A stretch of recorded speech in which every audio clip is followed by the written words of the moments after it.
singangeni kubudlelwane ngoba uhalela ukuba kubudlelwane. Zazi wena ukuthi ufunani, uyibuze wena ukuthi ufunani, uyiphendule futhi wena ukuthi ufunani. Kubalulekile ukuthi sibe nezithangama esizokwazi ukuthi sikhulumisane ngazo kubantu besilisa. IsiZulu sithi uyibamba noma isishisa.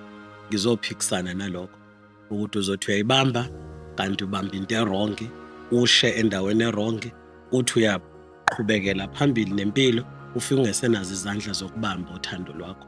Sibonile futhi ukuthi ezinye izinto ezidalwa yilento esibiza ukuthi gender based violence, ukona lokho ukuthi abantwana bagcina behlukumezekile. Ukuhlukumezeka kungaqhamuka noma ikuphi, kubantu besilisa kanye futhi nabantu besifazane.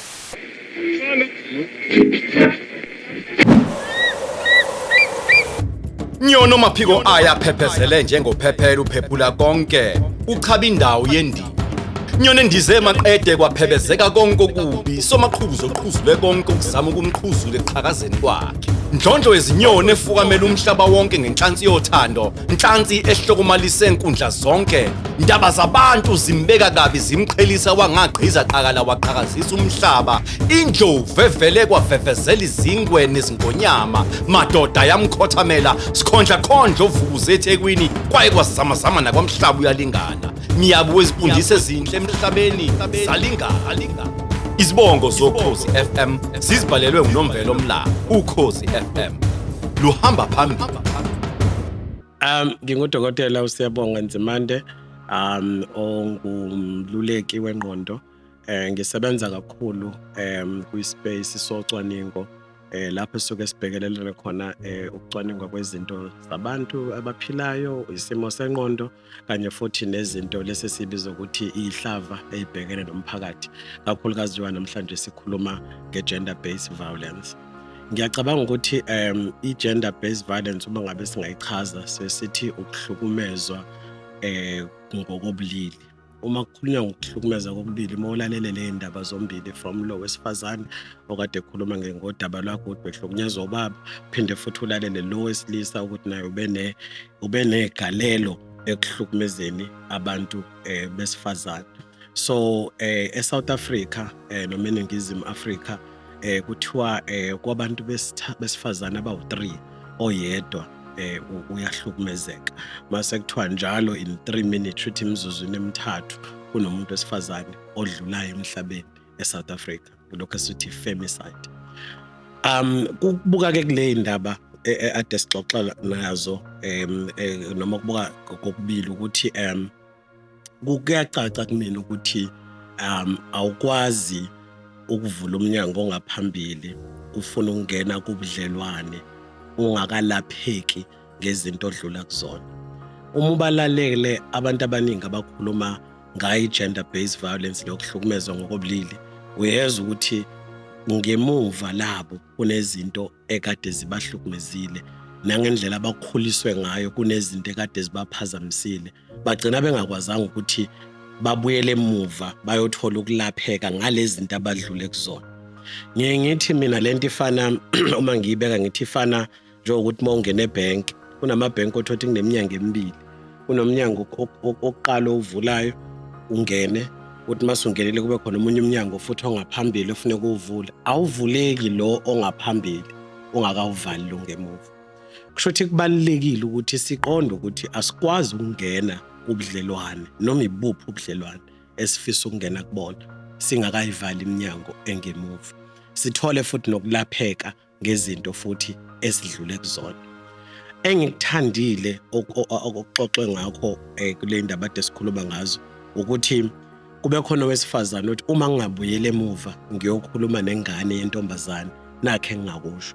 Uma ebala izinto angazisho uthi ngathi enganeni yentombazane zazi, ziqhenye, uyigaje and futhi ube nezinto zokuphupha uphinde uphokophelele kuzona ngaphambili. Lokho kukhuluma okukhulu ukuthi abantu abanjani abalindele noma abalindeleke ukuthi bangene kubudlelwane. Abantu abazaziyo, kusho ukuthi kufanele sibe nesikhathi sokuthi ikuphi esokufaka kule ngane yentombazane ekhula emphakathini namhlanje, ikuphi esokufaka kulo muntu wesifazane okhule emphakathini namhlanje ukuze akwazi ukuthi aphokophelele phambili, akwazi ukuthi aphuphe, ayiqhenye futhi ayiqhatshe. Kodwa futhi equally so ngokulinganayo kuchaza ukuthi nangapha kulo wesifazane kwesilisa kubalekile ukuthi sibe nezithangama esokwazi ukuthi sikhulumisane ngazo kubantu besilisa. Ukumentorishwa lokho esithi ukunakekelana ukuthi abadala bakwazi ukukhuluma nabancane. Nabancane futhi abakwazi ukuvuleleka kube nezithangama bakwazi ukukhuluma nabadala ngezinto abasuke bedlula kuzona. Asikwazi ukucasha ngaphandle kwento ekuthiwa ibiza ukuthi poverty, ukuhlupheka. Sithi abantu ababulawiwe kakhulu yilabo abahluphekayo, noma abantu abalimaziwe kakhulu yilabo abakhulu ekuhluphekeni. Ngoba noma unga-rich kangakanani, ube nemali kangakanani, kuyenzeka ukuthi ukucindezeleka komqondo nokuhlukumezeka komqondo ukuthi noma usunemali uyakwazi ukuthi uhlukumeze. So kubalekile ukuthi singakubuki ngeselodwa sithi hayi amadoda anemali awahlukumezi, hayi amadoda ahluphekayo wona ahlukumezayo. Ukuhlukumezeka ngaqhamuka noma ikuphi, kubantu besilisa kanye futhi nabantu besifazane. Nakho kokubalekile kule ndaba ade siyilalele, uma silalele istory sikamama, silalele istory sikabhuti ade khuluma, ngiyacathi kubalekile kakhulu ukuthi sihlale kulokho futhi sigxile ekutheni umuntu uma ngabe ezokuhlukumeza uyakubandlulula kwabanye abantu, ukufisa ukuthi ugcine uwedwa futhi ubona kuyena yedwa oyisisombululo sanoma yini esuke ikhona empilweni yakho. Be careful ke, should nawe qaphela ke manje ukuthi ubudlalwane mengibuqala lo muntu usenenkinga nabangani bami, lo muntu usenenkinga nezihlobo zami, lo muntu usenenkinga nento engiyibukayo, kusho ufuna uku-influencer, ufuna ukucontrola even izinto eingenayo emqondweni wami. That's a sign, lolo uphawu lokuthi lo muntu uzokuhlukumeza. And okubalekile kakhulu ukuthi ukhona uguquko. Amadoda mhlawumbe engingakusho kona ukuthi ukuvuma ukuthi ngiyindoda ebambe iqhaza ekuhlukumezeni abantu besifazane, ushintshe futhi uguquke kulezo zinto sokuzenza, kubalekile kakhulu. But futhi okunye okubaleke ngaphezulu ukuthi kube khona inhlelo indoda ezokwazi ukuyongena ngaphansi kwayo, ikwazi ukuxoxisana namanye amadoda, ayivumi kuphela iyodwa kodwa ayithola ukweseko. Abantu besifazane kade ngishilo ngathi akukho kuzodlula ukuthi sibafundise ukuyiqhenya nokuyigqatsha nokuzazi. Engifisa ukusho ukuthi zikhona indlela zokubika uma ubona ukuthi cha nakho ongazuthi kuyanyukela. IsiZulu sithi uyibamba noma isishisa.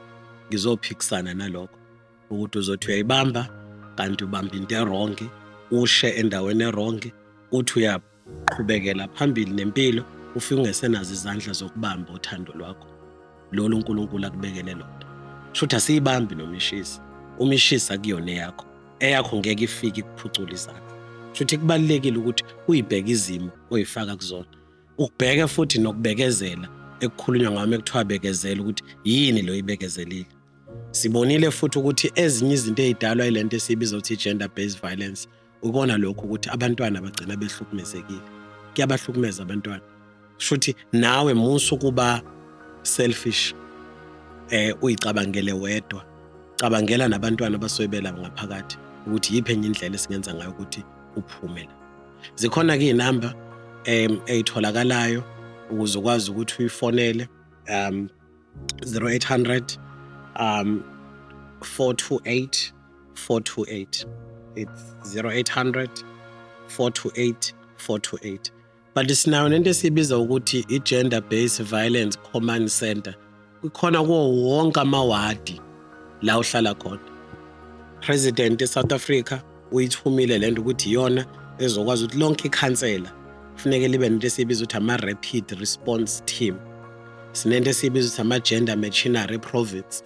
La sikwazi khona ukuthi mase ufonile la indaba yakho loxoxo sibone ukuthi siyibhekelela kanjani. ESouth Africa ke ibalekile indaba ye-gender based violence, asifuni ukuyibukela phansi. Ngizothi mangabe mhlambe sengigoqa ngisho ukuthi asikubheke okuqhamuka ngazuthi kuuthando kanti akulona uthando. Asikubheke futhi nokuqhamuka okuzontshontsha impilo zethu kanti akulona uthando. Sibheke futhi ukuthi singahaleli izinto kanti asikaze sicabangisise ukuthi ngabe zibekelwe thina yini. Singangeni kubudlelwane ngoba uhalela ukuba kubudlelwane.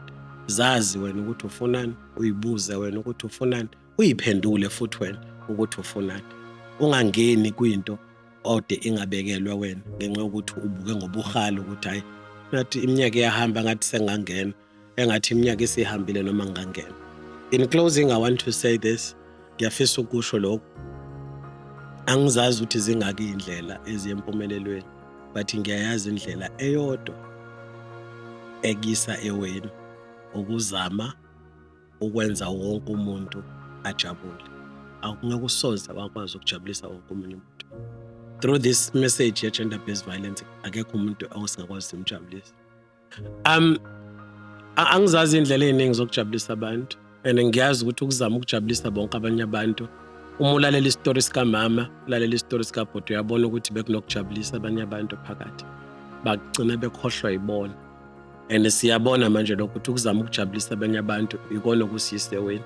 Enza izinto ngoba kuyisinqumo sakho, enza izinto ngoba zisuka ngaphakathi kuwena, and enza izinto ngoba uyiqonda ukuthi zifanele wena. Thank you so much.